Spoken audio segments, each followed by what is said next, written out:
গতকালের পর আজকে আমরা সেকেন্ড ডে নিফটির মধ্যে কিন্তু একটা ভালো সেলিং দেখতে পেলাম।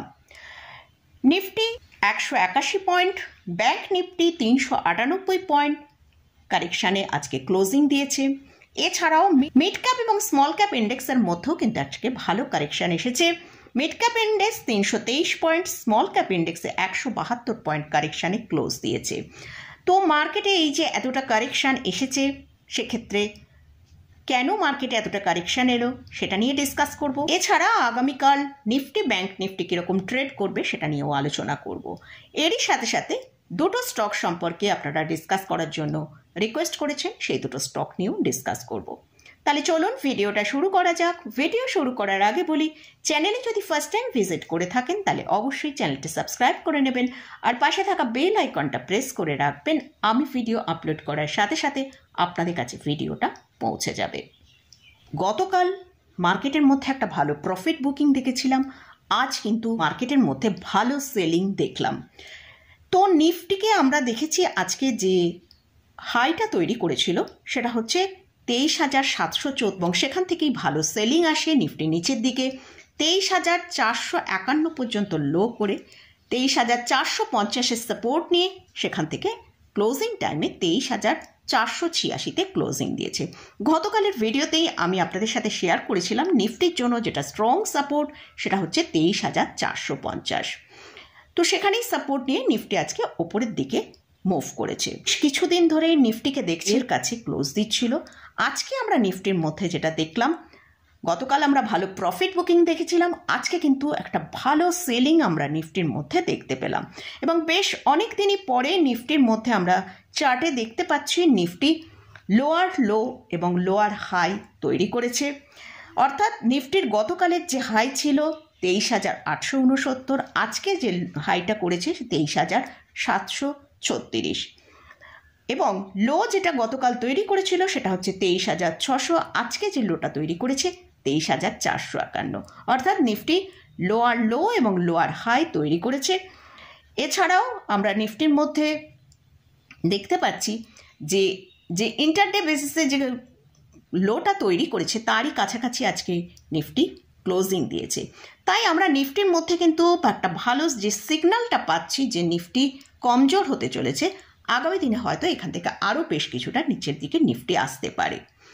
তো নিফটি এই একভাবে আমরা লাস্ট কয়েকদিন ধরে দেখেছি 1800-1900 পয়েন্টের মতন একটা র্যালি দেখিয়েছে। তো সেখানে কিন্তু 500-600 পয়েন্ট কারেকশান আসাটা খুবই স্বাভাবিক। তো এর ফলে কি নিফটির ট্রেন্ড চেঞ্জ হয়ে গেছে? না, একদমই নয়। নিফটি যতক্ষণ 23,350-এর ওপর আছে ততক্ষণ কিন্তু নিফটির ট্রেন্ড ঠিকঠাকই আছে। যদি নিফটি 23,350-এর নিচে ট্রেড করতে যখন থাকবে তখনই আমরা বুঝবো নিফটি কিন্তু এখান থেকে এলো। নিফটির মধ্যে এতটা সেলিং কেন এলো? নিফটি কনস্ট্যান্ট 1800-1900 পয়েন্টের র্যালি দেখিয়েছে, সেখানে প্রফিট বুকিং আসাটা খুবই স্বাভাবিক। সেকেন্ড হচ্ছে নিফটির যে রেজিস্ট্যান্স 23,800 এবং ব্যাংক নিফটির যে রেজিস্ট্যান্স 52,000, সেখানে কিন্তু একটা রেজিস্ট্যান্সটা ভালোভাবে ফেস করেছে, তার জন্যই সেখান থেকে আমরা ভালো সেলিংটা দেখতে পাচ্ছি। থার্ড যে পয়েন্টটা সেটা হচ্ছে মান্থলি এক্সপায়ারি রয়েছে আগামীকাল নিফটি ব্যাংক নিফটি। তো তার জন্যই কিন্তু মার্কেটে যাদের ভালো প্রফিট ছিল তারা কিন্তু এখানে প্রফিট বুক করছে, আর যারা পজিশন আগে থেকে হোল্ড করে রেখেছিল তারাও কিন্তু এই একটা মানে তাদের কাছেও একটা সুযোগ ছিল যে তারা চাইলে তাদের পজিশনকে হালকা করে নিতে পারে। তো তার জন্যই কিন্তু আমরা দেখতে পাচ্ছি যে নিফটির মধ্যে ব্যাংক নিফটির মধ্যে এতটা সেলিং হচ্ছে। এছাড়াও আর্নিং সিজন শুরু হচ্ছে, আমরা মানে আর্নিং সিজনের ফলেই কিন্তু মার্কেটের খারাপ আসার জন্যই কিন্তু মার্কেটে এতটা সেলিং দেখতে পেয়েছিলাম। তো আবার আমাদের এপ্রিল মাসের থেকেই আমরা যে Q4-এর আর্নিং রেজাল্ট সেটা আসতে থাকবে, তার আগেই সেই জন্য কিন্তু মার্কেটের মধ্যে একটা প্রফিট বুকিং হচ্ছে। এইসব কারণের জন্যই কিন্তু মার্কেটের মধ্যে আমরা সেলিং দেখতে পাচ্ছি। এবারে আসছি আগামীকাল নিফটি কীরকম ট্রেড করতে পারে। নিফটি এখন একটা রেঞ্জের মধ্যে ট্রেড করতে পারে, ওপরের দিকে 23,540 আর নিচের দিকে 23,450।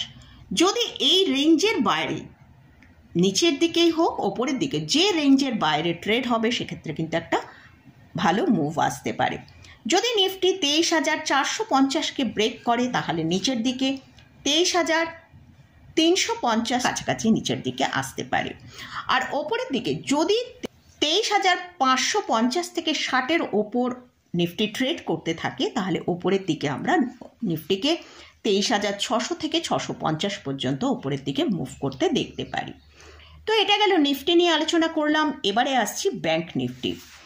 ব্যাংক নিফটিও গতকাল হালকা নেগেটিভে ক্লোজ দিয়েছিল, কিন্তু আজকে ব্যাংক নিফটিকেও আমরা দেখলাম গতকাল যে রেঞ্জটা আপনাদের সাথে শেয়ার করেছিলাম তার রেঞ্জের লোয়ার রেঞ্জকে ব্রেক করি 51,500কে ব্রেক করে ব্যাংক নিফটি 51,069 পর্যন্ত লো তৈরি করেছে। তো ব্যাংক নিফটির জন্য এখন যেটা ইম্পর্টেন্ট লেভেল, যে আগামীকাল যদি ব্যাংক নিফটি 51,050কে ব্রেক করে নিচে ট্রেড করতে থাকে তাহলে ব্যাংক নিফটি নিচের দিকে 50,800 থেকে 50,600 পর্যন্ত নিচের দিকে আসতে পারে। তো এটা গেল নিফটি এবং ব্যাংক নিফটি নিয়ে আলোচনা করলাম। এবারে আসছি দুটো স্টক নিয়ে আলোচনা করব, যে দুটো স্টকে আপনারা রিকোয়েস্ট করেছেন যে স্টকগুলো নিয়ে আলোচনা করার জন্য, সেই দুটো স্টক নিয়ে আলোচনা করব। ফার্স্ট যে স্টকটা নিয়ে আলোচনা করছি সেটা হচ্ছে মান ইনফ্রা কনস্ট্রাকশন লিমিটেড। স্টকের কারেন্ট প্রাইস চলছে 147 টাকা। আজকে স্টকটা প্রায় 2.64% ডিক্লাইন দেখিয়েছে। এই স্টকটা তার হায়ার লেভেল 262 টাকা থেকে 49% ডিপ রিসেন্ট দেখিয়েছে। তো বর্তমানে স্টকটা তার লোয়ার লেভেলের কাছেই ট্রেড করছে। যদি স্টকটা 135 টাকা ব্রেক করে তাহলে কিন্তু স্টকটার মধ্যে আবারও ভালো সেলিং আসতে পারে। এটা একটা স্মল ক্যাপ ক্যাটাগরি স্টক। এই company port, residential, commercial and industrial এবং রোড কনস্ট্রাকশন সেগমেন্টের ওপর কাজ করে। এদের মার্কেট ক্যাপিটালাইজেশন 5,487 করোড়। স্টকের কারেন্ট পি চলছে 20.2। তো আমরা যদি মিডিয়ান পি দেখি সেটা 23.8-এর কাছে। এখন অনেকটা নিচের দিকের দামে আমরা কিন্তু পাচ্ছি। এটা একটা অলমোস্ট ডেট ফ্রি কোম্পানি। এই কোম্পানি ভালো ডিভিডেন্ড পে করে। এই কোম্পানির লাস্ট 5 ইয়ার্সের প্রফিট গ্রোথ যদি দেখি খুবই ভালো, যেটা 48% CAGR। এই কোম্পানির Q3 রেজাল্ট কিন্তু খুবই ভালো এসেছে। প্রফিট এবং সেলসের মধ্যে আমরা ভালো গ্রোথ দেখতে পাচ্ছি। আমরা যদি একবার এই কোম্পানির শেয়ার হোল্ডিং প্যাটার্নের দিকে ফোকাস করি সেখানে দেখছি প্রোমোটারের কাছে হোল্ডিং আছে 67.15%। এফআইস এবং ডিআইসের পজিশন কিন্তু এখানে খুবই কম।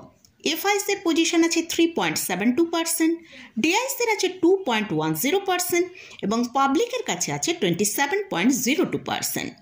তো আমার ভিউয়ার্স বলেছেন তার 197-এ বাই করা আছে। তিনি এই স্টকটা লং টার্মের জন্য হোল্ডিংয়ে রাখবেন কিনা। দেখুন, প্রথমেই বলেছি এটা একটা স্মল ক্যাপ ক্যাটাগরি স্টক। যদি মার্কেটে এখান থেকে আরও ভালো সেলিং আসে তাহলে কিন্তু এই স্টকের মধ্যেও আমরা আরও বেশ কিছুটা সেলিং দেখতে পেতে পারি। যদিও 135 টাকা ব্রেক করে স্টকটা কিন্তু আরও নিচের দিকে আসতে পারে।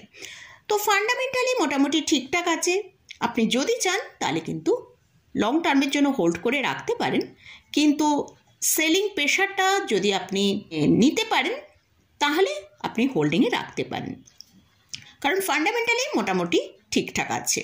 তিনি জিও ফাইন্যান্স নিয়ে আলোচনা করার জন্য রিকোয়েস্ট করেছেন, কিন্তু জিও ফাইন্যান্স নিয়ে জাস্ট আমি 2 কি 3টে দিন আগেই আমি আলোচনা করেছি। তো এই ভিডিওটায় আপনি যদি চান তো একবার জিও ফাইন্যান্স নিয়ে সেখানে ডিটেলসে আলোচনা করেছি, একবার দেখে নিতে পারেন। লাস্ট যে স্টকটা নিয়ে আলোচনা করছি সেটা হচ্ছে দেবযানী ইন্টারন্যাশনাল লিমিটেড। স্টকের কারেন্ট প্রাইস চলছে 148 টাকার কাছে। এই স্টকটা তার হায়ার লেভেল থেকে 222 টাকা থেকে প্রায় 33% ডিক্লাইন দেখিয়েছে। এই স্টকের ইমিডিয়েট সাপোর্ট একটা রেঞ্জের কথা বলবো, যেটা 142 থেকে 136 টাকা। তো আমরা একবার যদি এই স্টকের মান্থলি চার্টটা ওপেন করি সেখানে আমরা দেখতে পাচ্ছি 3 বার এই জায়গাতেই কিন্তু সাপোর্ট নিয়েছে। যদি এই সাপোর্টটা ব্রেক করে তাহলে কিন্তু স্টকটার মধ্যে একটা ভালো সেলিং আসতে পারে। স্টকটাকে প্রায় নিচের দিকে 125 টাকা পর্যন্ত নিচের দিকে আসতে পারে। তো এই স্টক এবং ইন্ডেক্স নিয়ে আলোচনা করলাম। এই স্টকে বা ইন্ডেক্সে কোথাও কোনো বাই রেকমেন্ডেশন নেই। এই স্টকে বা ইন্ডেক্সে কোথাও কোনো যদি পজিশন নিতে চান তার আগে ভালো করে চার্ট অ্যানালিসিস করে নিয়ে তারপরেই পজিশন নেবেন। মোটামুটি আজকের মতন ভিডিওটা এখানেই শেষ করছি। ভিডিওটা যদি ভালো লাগে অবশ্যই লাইক করবেন, শেয়ার করবেন, সাবস্ক্রাইব করবেন। ধন্যবাদ।